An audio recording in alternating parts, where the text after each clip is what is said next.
Welcome to the Ridgecrest podcast. This is where we take time each week for a deeper look into the previous Sunday's sermon. My name is Matt. I'm the executive and discipleship pastor here at Ridgecrest, and as always, I'm joined with Michael Estes, our senior pastor. Welcome. Good to be here. How are you today? Very, very well.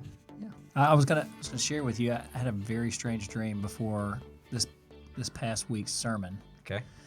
Not right before, but like the night before. Yeah, that would kind of be weird and Vision-esque. Yeah. We might have different conversations about what's going on, but it was this week's sermon was the week where we changed the clock, and so I was already thrown off a little bit. I felt like I was running behind all morning, but I had this dream where I was in an airport and we had arrived, and we needed to go. We being my family, but Julie wasn't there. It was just me and the kids for some reason. So we needed to go from one terminal to another terminal, but I didn't know where the terminal was. I didn't know what terminal I was looking for. I just knew that I needed to go somewhere. And so we start walking, and then all of a sudden, for whatever reason, I find myself in one of those carts that ride through the airport, but I'm driving it. Okay. And I'm like, all right, here we go. And because I knew we needed to hurry to get somewhere. So we get in the cart, we start going. I turn around because it gets really quiet behind me, and none of the kids are with me. So I start like freaking out because we're in a crowded airport, which is strange enough given COVID and everything like that. Right. We wouldn't see a crowded airport, but I look back and I kind of see Micah looking around for me. I don't know where Lorelai is. Jackson's nowhere in the picture. So I turn the cart around and I try to go and find everybody, and I find Micah and I find Lorelai eventually, and I find Jackson, and then I find a whole bunch of other people. And now we're all riding, but we don't know where we're going. Yeah. We just know we got to go somewhere. Yeah. And I thought to myself when I woke up, I was like, that is maybe the most perfect analogy for 2020 that I can ever think. We arrived here. We all were like, let's go, but we have no idea where we're going now. Yeah. Like, it's just, stuff just happened. Yeah. And we lost people along the way, and then we found them, and it's just kind of, it's crazy. Yeah. Anyways, I just thought it was a perfect analogy for where we are right now. Yeah, that you're exactly right. And every time you think you start to make a turn and you can start planning and figuring something out. That's why I hit the gas pedal on the cart. Yeah. And then you turn around and realize you're missing your kids. There's nobody here. It's just me. Yeah, and so that's, that is exactly where we find ourselves. Along those lines, of course, to transition to your sermon. I want to know how you're going to segue. Oh, this is good. You're talking about 1 Peter, Yep. and you talked about specifically kind of last week into this week, start looking at this idea of serving. Mm-hmm. And I couldn't help, of course, in the sermon you talked about unjust suffering, and, Mm-hmm. we'll talk about that a little bit later. But I couldn't, as I was kind of thinking through it was, we're called to serve. I think, your first point was regardless of our circumstances, God calls us to serve. Yeah. None of us in a million years would have expected a pandemic to hit 2020. No. No one would have expected us to go into a lockdown for, however many weeks we were. And now with masks and just all the things that come with it. We can look at our current circumstances and find a million reasons why we don't need to serve. Mm-hmm.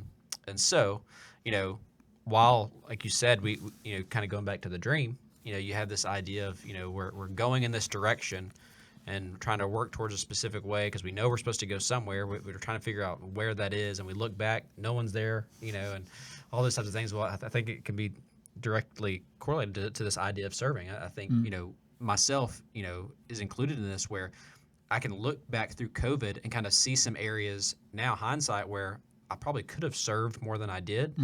And then, so that's kind of impacted me today to be more intentional about looking for those opportunities to serve because, again, I've used this phrase before. I may have used it last week, I remember, but, start where you are, use what you have, do what you can.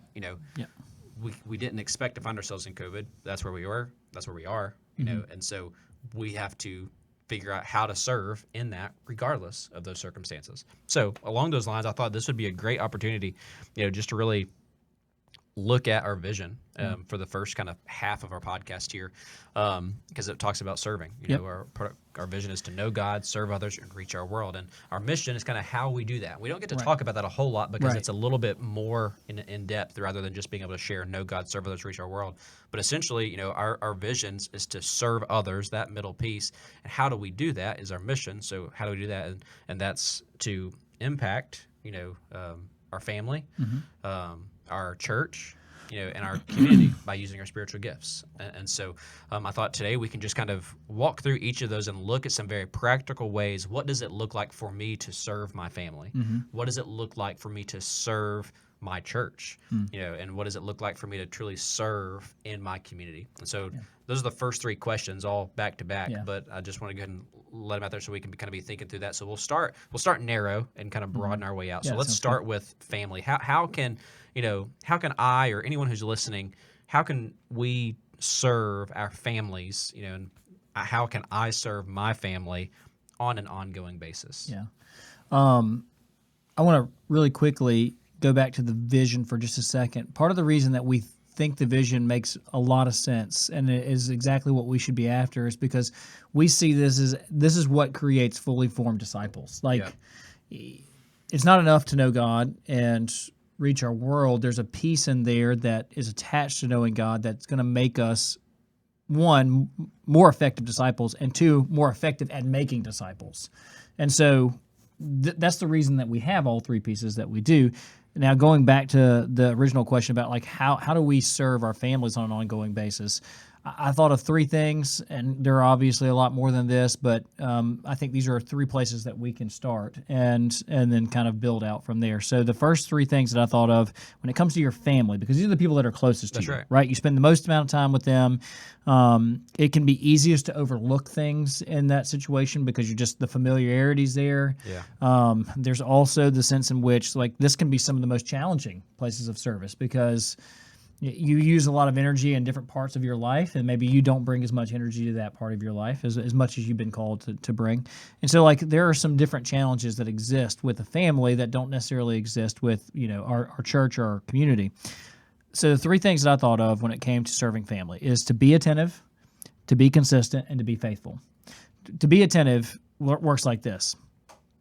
So if we're walking around the house and we see that there's a need that needs to be met, and typically that need is met by one particular individual in the house, it's okay. In fact, it's really, really good for us to say, you know what, I'm going to stop doing what I was going to do, and I'm going to go and take care of this particular thing. So the way, I'm just kind of picturing it in my mind is I'm walking through the house, I see that there are dishes next to the sink. My thought shouldn't be, well, Julie usually does that, so I'm going to let her take care of that, and I'll take care of the things that I normally take care of. And we have these two separate worlds that we live in, even within our own household. Yeah. I can take a moment of my time, go over and take care of the dishes, and serve her in that way, so that she can use her time in other places. And same thing with our children. One of the things that we're in the process of doing is teaching them to be attentive to the things around them. So we remind them, hey, look, your bed's not made. Go take care of that and be attentive to the fact that it's not made. Don't just leave stuff laying around. You can take care of that yourself. Those are ways that we can serve, and those are little things, right? That, but those things kind of pile up over time, and you can look up in 2 or 3 days, and all of a sudden there's so much to do that you've lost all your ability to focus on others because you've got so much internally that you've got to take care of. And serving our families in that way really is helpful. Now, those are just acts of kindness, that sort of thing. Those things need to be done with attention. They need to be done with consistency. But something else that you can do as far as serving your family is using your own unique spiritual gifting and encouraging others within the family to use that spiritual gifting in that safe setting. Yeah. Okay. So if I know that Micah's really good at prayer or really good at seeing the needs of other people, I need to allow him to exercise that spiritual gift for the benefit of the family. Yeah.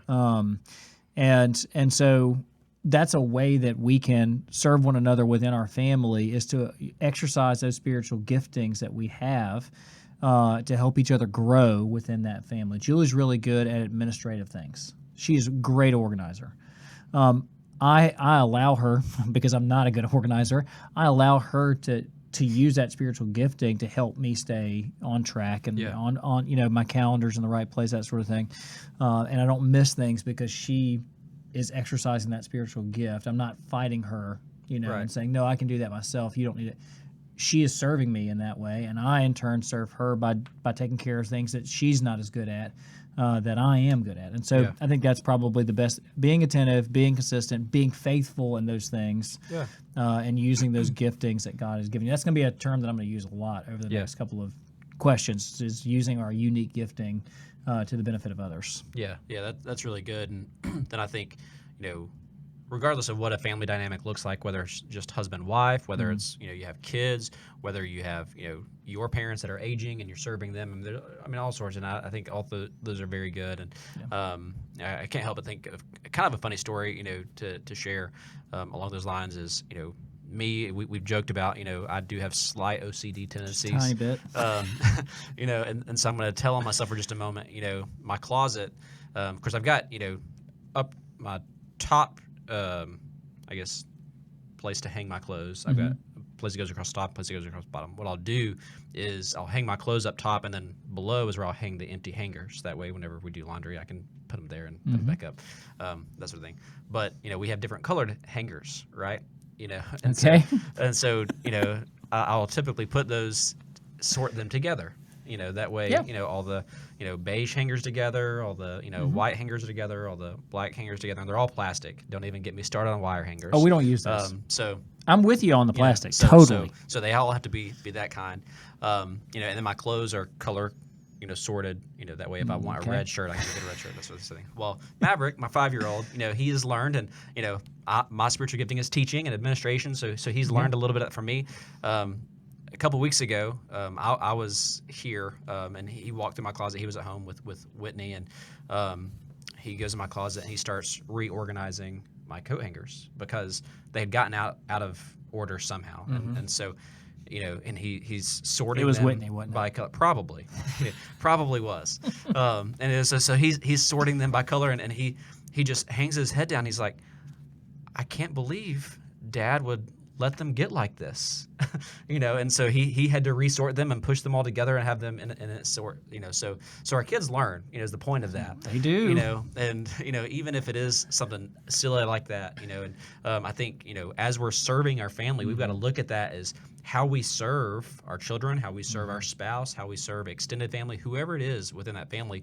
Other family members are watching and learning from that. And so I think we have to be very, very aware. And so if we are attentive, we are consistent, we are faithful, then that's going to create the healthiest opportunity to learn that and continue to facilitate, that. And it's neat to see, in my context with Maverick, there are certain giftings of Whitney, that he has, and there are certain, giftings of mine that he has, and I can see, how he does that, and how he kind of gets a blend from each of those and continues to learn. And I think, that's what you want to see. And, Whitney is much more of the caring, nursing type individual for him, and so, but he's absorbed a lot of that, and he's learned that. Last week at school, there was a little girl who had a necklace or something that had her name spelled out on it, and it broke. Well, and he, for whatever reason, he told the little girl that he was going to take it home and fix it for her, and so we're, of course, what that means is we have to figure out how to fix this thing. Mom and Dad will get this right for you. Okay, don't worry. But his heart was right, and he just wanted to help this little girl out, and and so kids learn, and I think it's very important that we are aware of that, and so as we serve, our kids are learning that. So with that being said, you touched on serving our family. Now let's broaden the picture. How do we serve our church? We can talk about that as a family as well. But how do we serve our church? Our spiritually extended family. That's right. That's exactly what a church is. And so I think there's two things. One, and this comes before the other, is to understand that, because so often our excuse is, well, I'm not able to do that. I don't have that ability. I don't have that particular. I don't think that God is looking. He's not looking for people of ability. If you look at the people that he picked out as disciples, he's not looking for people that, and this is not a shot at any of these guys, but he's not looking for people that are the most intelligent, the most charismatic, the most whatever. Like he's not looking for the highs of the high. What he's looking for are people that are available to be used by him. And so the way my old pastor always said it was, it's not about our ability, it's about our availability. Yeah. If we make ourselves available to God and to one another, God can use us. Yeah. And I'm sure there are lots of times where we've seen this in our life where we're like, you know what, I am going to give up 2 hours of my time to go do something. And all of a sudden you find yourself being in the middle of God doing something. Yeah. Okay. So that's a big step in the right direction, is when we make ourselves available to God using us and we don't focus so much on, well, I can't do that, then God can use us. Beyond that, though, God has given every single believer a gift. Some sort of spiritual gifting that you have that you can use for the benefit of those within your spiritually extended family. So when a church is working at optimal levels, what's happening is everybody is, one, given an outlet for their spiritual gifting, and two, actually using that spiritual gifting in that outlet that's been given them. And so part of what our role is to create those outlets for our people to use that spiritual gifting in a way that's beneficial to the people within the church. Now, we can talk about broadening that out when we talk about the reaching part. Sure. There's some overlap between those two. But the truth is, like, when we practice our spiritual gifting and we practice it on people within the church, what we're doing is we're practicing it on using that outside the church as well. Yeah. We're using it in a place that's safe and that is, or supposed to be safe, and a place that we can use this to upbuild, to edify one another, so that we're all growing and becoming more proficient in using our spiritual gifting and more fully formed disciples, so that when we go out there, we can reach our world very effectively. But we have to know what that gifting is. Right. So, like, a lot of people really struggle with this. They're like, I think I'm good at this, I think I'm good at that, but I'm not really sure. And it's because, and this is goes back to us as leaders, it's because they have never really exercised those spiritual gifts. And so somebody may have said at some point to them, hey, you're really good at being able to discern things. Like, you kind of have the gift of wisdom. But they never, ever get the opportunity to exercise that spiritual gifting. Well, that's a problem on our end. Our job, though, is to try to find ways for every single person to be able to pour out that spiritual gift in the life of the church, to the benefit of not only to the church, but also to, and this goes back to how all these are interconnected. That's right. When a church is healthy, we have healthy families that are participating in that church, and our church is in a healthy way reaching out to our community and serving the community. Yeah, I think that's really good, and I think another piece of that too is, kind of make a comparison to the family. As you mentioned, there are certain things that, I do well versus certain things that Whitney do well, and we kind of lean into those giftings and hone on those. What that doesn't mean, like you mentioned the dishes, you said this is something that, maybe, Julie normally does, and you don't look at it that way, but sometimes you step into that role. I think the same thing happens within the church, and where there are times when we see a need. That's part of serving, is to, just because this doesn't fit in my gifting, doesn't mean, oh, well, I'm not going to do that because I'm just going to let someone else do it. Sometimes there are those opportunities or needs that arise where we do step into that. Now, I will say, coming back to us as leaders, it's our responsibility to recognize that and allow individuals to serve in those areas that maybe not be their gifting, but on a temporary basis. Yeah. Because I think what happens is, you have someone who says, well, this isn't really my gifting, but there's a need, so I'm going to lean into that and help. Well, then we as leaders get lazy and kind of say, well, we've got that position filled. Yep. Been met. And then you get burnout. You spiritually, drained. And so while we've got to be careful at put those individuals in those roles, and if someone does step up that's not their gifting, be transparent about that at the beginning and say, well, this isn't really my gifting, but I'm willing to help out and do what I need to until you can find someone else. Then we as leaders have to say, okay, I'm going to pray and I'm going to seek out and be intentional about finding an individual to fill this role on a more permanent basis that fits and aligns with their gifting. Yeah. All right. And so as that overflows into the community, as Yeah. you mentioned, what does that look like? How can we serve our community? Yeah. So the community is the one place where this kind of functions a little bit differently because while we obviously can't choose our families, right? We have the family that we have, and to a certain degree, we get to choose our church family, right? But the place that we find ourselves living in, like that's a pretty much a uniquely chosen thing. Like we choose to live in the places that we do. We choose to stay in the neighborhoods that we're in, or to leave those neighborhoods. We as much as we can have control over our work situations, those sorts of things. And so I look at it this way. I say that you use your unique giftings, that spiritual gifting that you do have.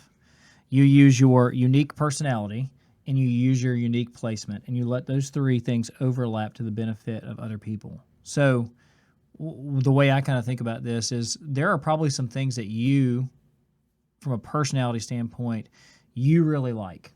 You really enjoy doing certain things. You really see these things as like something that you can share with other people, and so you take that thing, whatever that thing is, and you align that with your personality and your gifting, and then you go out and you find a way to do that for somebody else. For me personally, like youth sports and coaching, that's a place where like I have a passion for that kind of thing. Some people don't. Yeah. Like, and it goes back to you there are times where people step up and fill needs when that's because nobody else would. There's been a couple times where, I'll be careful about how I use this, but like the very first year Micah played baseball, I had been kind of helping Jackson's team, been coaching with them, learned a lot, kind of prepared myself to, if Micah ever wanted to play baseball like that, I was going to coach. Well, I didn't coach that first year that he played T-ball. And there were these three dads that stepped up and were coaching that team. They didn't know what they were doing. Like, you could tell they were just warm bodies that were like, nobody else wanted to do it. I don't really know how to teach any of these kids. Like, they're 5 years old. How do you teach a 5-year-old how to play something, Yeah. And so, like, it was herding cats. And I was really frustrated by this. But not because of them, just because Sure. I felt bad for them because I really didn't know. Yeah. They weren't. That's not where their personality was. They were just dads trying to be dads. Sure. They'd be nice guys. So the very next year, I was like, well, I mean, I have a passion for this. I'm gifted in teaching. I have children that I speak into every single day. So the placement of my life right now has kind of put me in a place Yeah. where I feel like I can probably connect with them, and not only them, but have an opportunity to connect with their parents. And so I was like, I'll do it. And it turned out to be this thing that for now has been like 5 or 6 years of relationships with, the same kids, the same parents, those sorts of things. And that's been a really cool experience. And it's Yeah. because I allowed all three of those things, that gifting, that personality, that placement, to line up and try to benefit other people. Yeah. So Yeah. That's a great example. And anytime I talk about serving, and I want to, and specifically with our vision, know God, serve others, reach our world. A lot of times we can look at serving as as an avenue towards reach, which in turn it is. can be, if yep. we serve others, a lot of times that does provide the opportunity to share and speak into their life and share the gospel with them.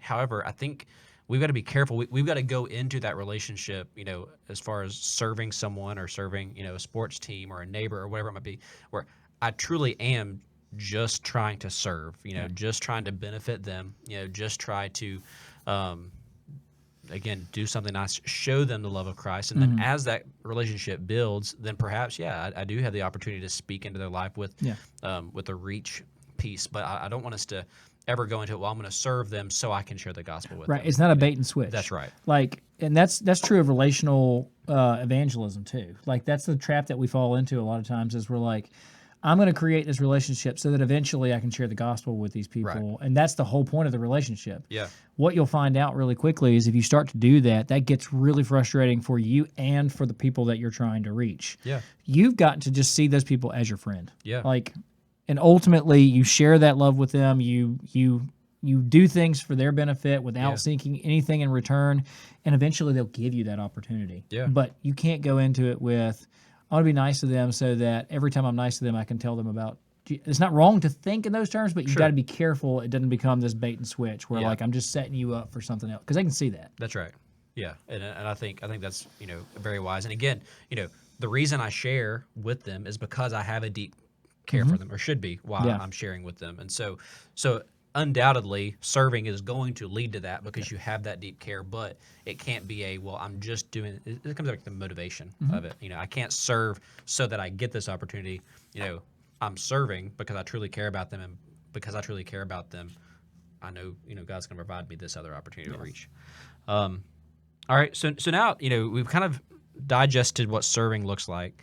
Now I want us to kind of shift gears a little bit and look specifically into the unjust suffering piece. And my question here, I think you alluded to it in the sermon, and talked about this idea of how people all over the world are dealing with this. And I'm gonna let you share maybe more so on that. But also it's really a two-part question. One, is there any unjust suffering that we deal with here in America, that we could say, oh, well, here I am serving in the midst of this unjust suffering? Or, at this point in time in history, in current culture, do we need to look at other cultures and what they're going through and specifically pray for them and figure out how, how we can maybe be prepared for unjust suffering? Yeah. Does that make sense? Yep. Yeah, just, Sure. because I don't want, if I want us to be clear on what unjust suffering is, because I don't want us to say, well, I'm having to do this particular thing, and so it's unjust suffering when it's maybe an inconvenience, not unjust Right. suffering. I think there's a line there, maybe. Yep. I think really, in all honesty, the line is simple. It's suffering for Christ's sake. That would be an example of unjust suffering. I mean, you can expand it out beyond that, but that is going to be at its base level. This is what unjust suffering looks like. And, you think about examples of this around the world. I looked up some examples of this around the world just to kind of, I mean, if you want your heart to break and you want to see examples of this because it's happening all over the world, especially I pulled up Open Doors is a ministry that deals with people being persecuted for being Christians, and they had on one of their pages they had a map of places where high persecution, moderate persecution, and low persecution are taking place, and the entire Western Hemisphere is pretty much, with one exception, I think it was Colombia, was in gray, which means that there's not really any persecution happening. Right. Almost the entire Eastern Hemisphere is yellows and oranges and reds. I mean, like it's going on all over the place over there. And so like I looked up a couple of examples, and like there was an example of I mean, right now in Nigeria, the North and the South are basically two different countries. The North is heavily Muslim, the South is heavily Christian, and the people kind of that border that North-South area. Their land is being raided on a regular basis, and people are being killed and being kidnapped, and their land being taken, and their livestock being taken from them, and it's simply because they're Christians. It's not because there's a tribal feud or anything. It is primarily about religion. Beyond that, though, like I was reading about a family in Laos, and family of 11 that just living life being Christians, and they came home to find their house completely destroyed. I mean, just torn to pieces. And they're living in the woods. And Open Doors has basically tried to provide for them things like clothing and food and that sort of thing, but it's because they're followers of Jesus. Now, I want you to think about what that looks like in comparison to what we deal with. Yeah. Yes, there are some things that maybe we are asked to do that are uncomfortable or inconvenient, as you said. Those aren't primarily about us being Christians, by the way. Some of those things, right? The things that we're experiencing right now, those are not necessarily primarily about us and our religion. Yeah. They are about just kind of society seeing this as a priority or whatever. And so I think it's important that we are careful not to say, oh, the things that we're dealing with are on the same level as that. Most of us would agree with that, I think. Right. But I do think that more and more we are starting to be marginalized. Like we're starting to be pushed out to the margins a little bit at a time. But that is where historically Christianity has always been. Right. Like we have very rarely been the majority culture. Yeah. And there are a couple of exceptions to that. But for the vast majority of the history of Christianity around globally, we have to think globally. That's right. Christianity has been a marginal group. Yeah. And that's where it's been most successful. When it's been on the margins, it's been able to be countercultural in a way that's very impactful to the world around it. And people see it and they're like, this is, I mentioned in the sermon, I talked about Acts 7, or I think it's around Acts 17. I may be getting my spot wrong, maybe 16 or 18. I can't remember because I didn't look it up. But, we have that group of that group of folks in the Roman Empire that are like, these guys are turning the world upside down. Like they are doing all kinds of stuff that, I mean, people are following them and we don't understand what's going on, that sort of thing. And it's pretty amazing. But they weren't the majority. They were a small minority within that culture, and they were doing amazing things. And it's because they understood the amount of buy-in that was required to be a follower of Jesus. It's not like, hey, this is convenient. This makes my life easier. It makes my life better. Jesus didn't promise us any of those things. Yeah. He was pretty clear that for my name's sake, you're gonna go through some tough things. And this, by the way, I want to differentiate, because we talked about this in staff meeting a little bit, between the types of suffering that are suffering that exists because the world is broken. When family members get sick, and those are bad things. Like those, when we have natural disasters, when we have those sorts of things, those aren't unjust suffering. Those are just suffering. Right. Right. And God can help us. He deals with that in other places. Peter's dealing specifically with suffering for doing good. Yeah. And in particular, being a believer in that culture. And so it is important that we make a differentiation. And we don't experience a lot of that in the West, but we are, I think, moving toward a time where we're going to be more and more marginalized, and we need to be prepared for this is the way we respond to it. Yeah. And this is what we do in light of it. And this is the way we live because of that. Yeah. So I think that's very helpful, because I think it's easy for us to look at our culture and try to say, well, look at these inconveniences and say, well, I'm suffering, unjustly. And, like you said, when we really put it in perspective, and given, because we talked about suffering, like you mentioned a couple of weeks ago, which is different than just this idea of unjust, suffering. And we think about brothers and sisters in Christ all over the world who are dealing with things that, we may never experience. Right. But I think, that you put it in a great way, just, if we're suffering just because we're following Jesus, that's a great kind of metric to use for recognizing unjust suffering. Then another, kind of piece of this, and you kind of talked about this idea of sacrifice. And it truly, if we are serving, I think any type of serving is going to require some sort of sacrifice, because that's why you're serving, because if you're not serving, you're getting paid for something, right? And you're not sacrificing time, money, energy, anything. But if you're serving, it's going to require some degree of sacrifice. Some things, if I'm, giving someone a call just to check in on them, it's pretty minimal in sacrifice. If I'm, someone's in the hospital, I'm watching their kids for a weekend, that's a little bit more, sacrifice. And, and I think, whether we're serving our church, serving our family, or our community, regardless of where we're serving, it does require some sort of sacrifice. So I say all that to say is, how can we do a better job at embracing that sacrifice? Because I think historically, and it could go back to just, again, you talked about worldwide, Christians have kind of been marginalized. However, in America, in our, majority of our history, Christians have not been marginalized. It's been more of, it's why you have cultural Christianity, because historically it's been kind of, well, everyone's a Christian because we live in America kind of thing. But so I think that may have played into it, because where we kind of view Christianity as, well, I'm in America, so I shouldn't necessarily have to do a sacrifice or whatever. So I say, let's say, how can we do a better job at embracing the sacrifice that comes with serving? And then maybe if we've sacrificed this to serve in this capacity, what are some next steps I can do to maybe serve here and be willing to sacrifice this a little bit more? I think it's a repositioning of the self. Right.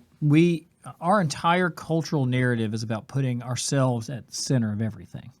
My rights, my privileges, my identity. I get to decide all these things. I get to make myself. I get to choose for myself what I want to do with my life, the way I want to live, the things about myself. I get to choose all those things. And so like there is a very much a self-centeredness to our culture. And we're taught from a very young age that we should watch out for ourselves. We should take care of ourselves. Our primary concern should always be ourself.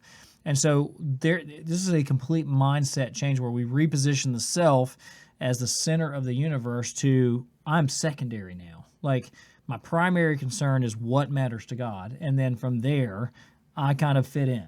Yeah. Right? We don't live in a you fit in culture. We live in a you make your own way, you make your own decisions, and people fit into your narrative. And so we're almost kind of like different universes floating around each other, bumping into each other, and occasionally we have conflict with each other because your universe and my universe are two different places and we don't see eye to eye, right? That's how we get into terms like this is my truth, that's your truth. There's no such thing as that. Yeah. It's either the truth or it's not the truth. Yeah. And so we have to reposition the self into a place that makes a lot more sense. And I started to think about like from a virtue standpoint, how is it that we got here? And it's interesting. C.S. Lewis gave a sermon. It was toward the end of his life. I want to say it was like 63, and I think he died in 65 or 66. He gave it at Cambridge, and it's called The Weight of Glory. It's a fantastic sermon. Love it. I would encourage you to go and find it, read it.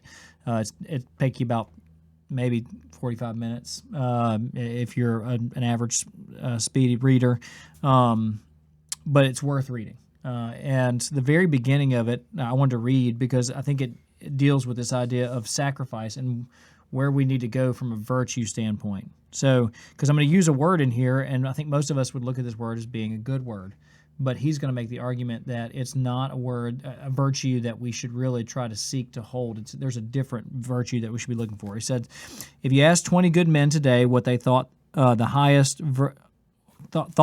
of virtues, 19 of them would reply unselfishness. Well, I think most of us would look at it. We want our children to be unselfish, right? They're not thinking of themselves. But he makes an interesting point here. But if you ask almost any of the great Christians of old, he would have replied, love. You see what has happened? A negative term has been substituted for a positive, and this of more than a philological importance. The negative idea of unselfishness carries with it the suggestion not primarily of securing the goods of others, or good things for others, but of going without them ourselves, as if abstinence and not their happiness was the important point. So the reason that we sacrifice is because we are attempting to go without, and that's good for us. There may be truth to that. Yeah. But we're sacrificing so that someone else can benefit. And that goes back to that serving that we talked about. The things that we do we see them primarily as this makes me happy?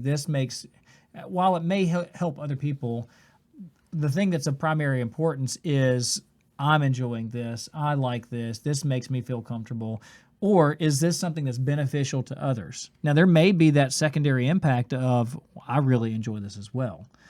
There may not be. Yeah. We may find that the serving of somebody else makes us really uncomfortable. We may find out that it's really inconvenient, and it creates inconvenience not just for me, but maybe for my family or maybe for some of the people around me. I don't get to do the things that I necessarily want to do. That's what sacrifice looks like. But I'm not doing that simply so that I'll go without. It's so that somebody else has instead. And that's the difference between unselfishness and love. Sacrifice has to be fueled by love. If it's fueled by unselfishness, we'll get tired of that really quickly. We'll burn out from that. We'll quit doing that. But if it's fueled by love, knowing that other people need this. This is going to be for the benefit of other people, and that's the reason that I'm doing it.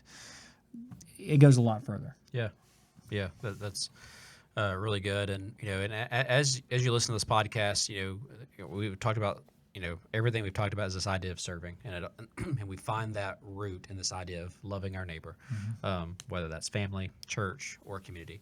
So I would encourage you, as far as everyone who's listening or watching the podcast, take some time to find those gifts. We that that was a thread all throughout our podcast today, was using your specific gifts. We have a survey on our website where you can go and take that and participate.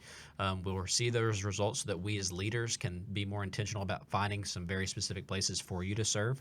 If you take that and you're like, well, I don't really know what these gifts mean, or I've taken it, I don't know that I necessarily agree with it. I think my gifts may be here, or I would like to figure out how to use my gift. I had a conversation with someone last week who was kind of say, well, if we're all called to be disciple makers, how do I use mercy as a form of disciple making? So we were able to kind of talk through that. And so reach out to us. We'd be happy to sit down and have a conversation and say, okay, well, here are some very practical ways that you can serve by using your gift, so that way you are spiritually filled because you're using the gifting that God has given you, but you're also sacrificing for the sake of others, and because of that love you have for them. And so encourage you to reach out to us, talk to us. We'd be happy to have that conversation, or if you're trying to figure out what gifts you have, anything like that, don't hesitate to reach out to us.